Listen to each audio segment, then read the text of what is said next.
legions marched from North Africa to Germania, leaving a mark on the ancient world. From the Mediterranean to Britannia, Rome's influence seemed boundless. Their empire was vast, a testament to their organizational genius. Yet one island remained beyond their grasp: Ireland.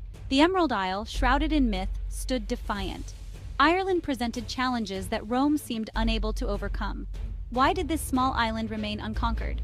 The answer involves geography, strategy, and Roman pragmatism. In the following sections, we will explore Rome's non-conquest of Ireland. To understand why the Romans never conquered Ireland, we must first understand Ireland itself. In the eyes of the Romans, Ireland was a land shrouded in mystery, a place of wild beauty and unpredictable weather. Unlike the relatively ordered landscapes of Gaul or Britannia, Ireland, with its rugged terrain and unpredictable climate, presented a daunting prospect for an invading force. Imagine, if you will, the Roman legions, accustomed to the structured roads and organized settlements of their vast empire, suddenly faced with the untamed wilds of Ireland.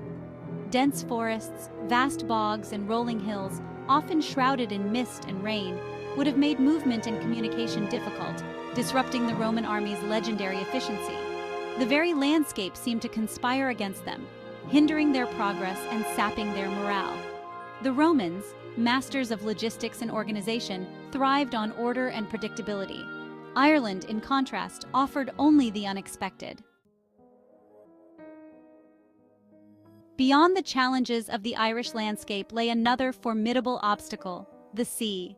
The waters separating Roman Britain from Ireland were notoriously treacherous, prone to sudden storms and unpredictable currents.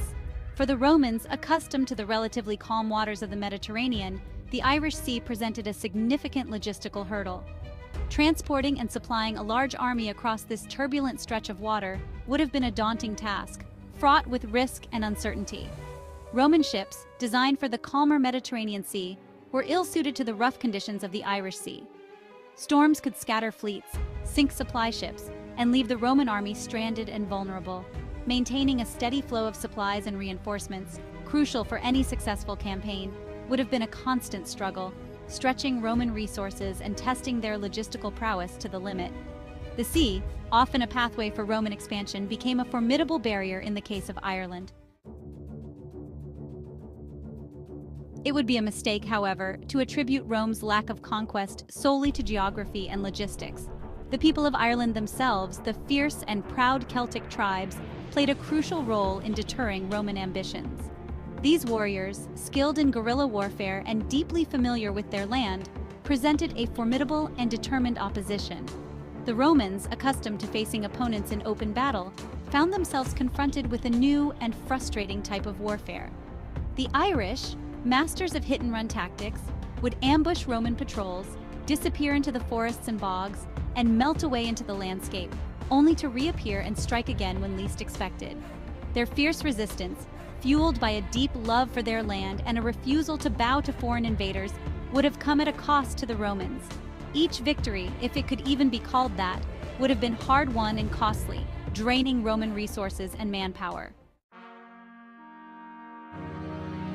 Section 5: Caledonia and Hibernia, a tale of two islands.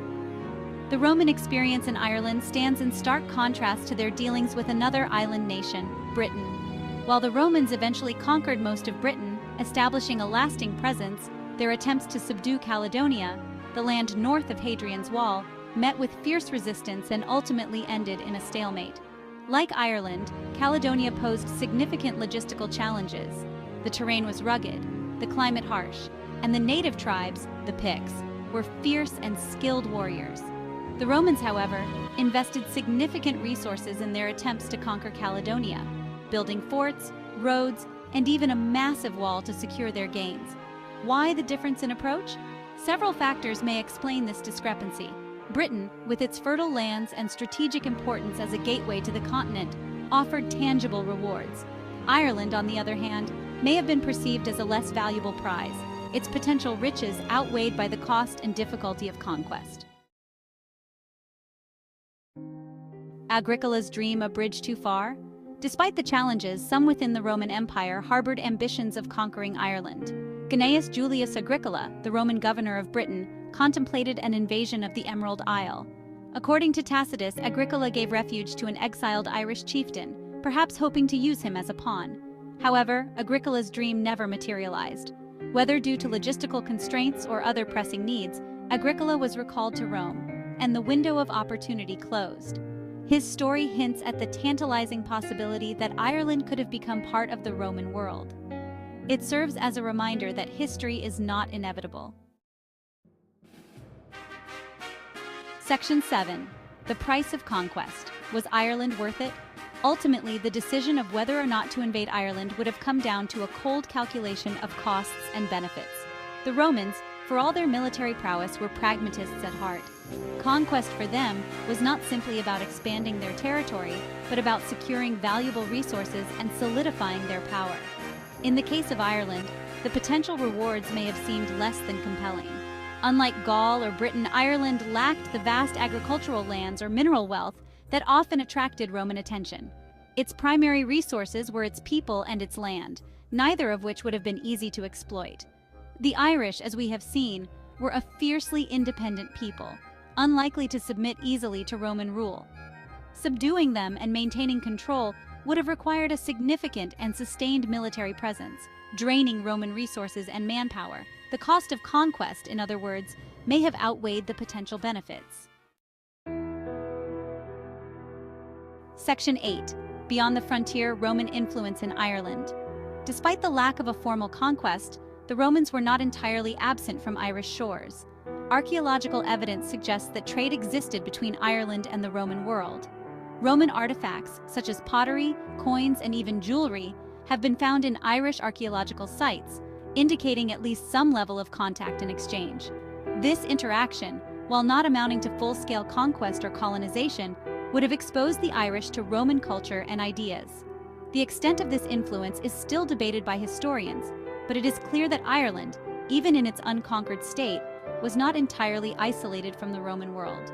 The lack of a formal Roman presence allowed Ireland to develop along its own unique trajectory, shaping its distinct cultural and social structures. This period of independence would have a profound impact on the course of Irish history, influencing its language, its art, and its sense of national identity. As Section 9, the legacy of independence, a distinct Irish identity. The Roman non-conquest of Ireland had a profound and lasting impact on the island's history and identity. Unlike Britain, which was integrated into the Roman Empire for centuries, Ireland remained free from direct Roman rule, allowing its own unique Celtic culture to flourish and evolve independently. This independence fostered a strong sense of self-reliance and a distinct cultural identity that would endure through the centuries. It allowed for the development of a rich literary tradition, evident in epic tales like the Táin Bó Cúailnge and the flourishing of distinctive artistic styles, as seen in intricate metalwork and illuminated manuscripts. The absence of Roman influence also meant that Christianity, when it arrived in Ireland in the 5th century AD, took root in a different way than in other parts of Europe. Irish Christianity developed its own unique characteristics, becoming known for its monasticism, its scholarship, and its missionary zeal. What if Rome had conquered Ireland? How would Ireland have been different had the Roman legions landed and subdued its people? Would it have become another Roman province, its culture and language subsumed? Perhaps Ireland would have been dotted with Roman towns and villas. Latin might have replaced Gaelic as the language of power. The island might have become another frontier zone, marked by conflict and resistance. Section 11. Conclusion. The enduring mystery. The Roman non-conquest of Ireland remains one of the enduring mysteries of ancient history. It stands as a testament to the complex interplay of factors that shaped the course of empires and the destinies of nations. Geography, logistics, military realities, and perhaps a touch of pragmatism all played a role in Rome's decision to leave Ireland unconquered.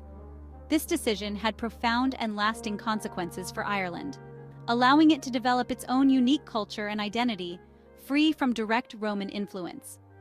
While we can only speculate on what might have been had Rome succeeded in conquering the Emerald Isle, the Ireland we know today, with its rich history, its vibrant culture, and its independent spirit, is in many ways a product of that Roman non-conquest.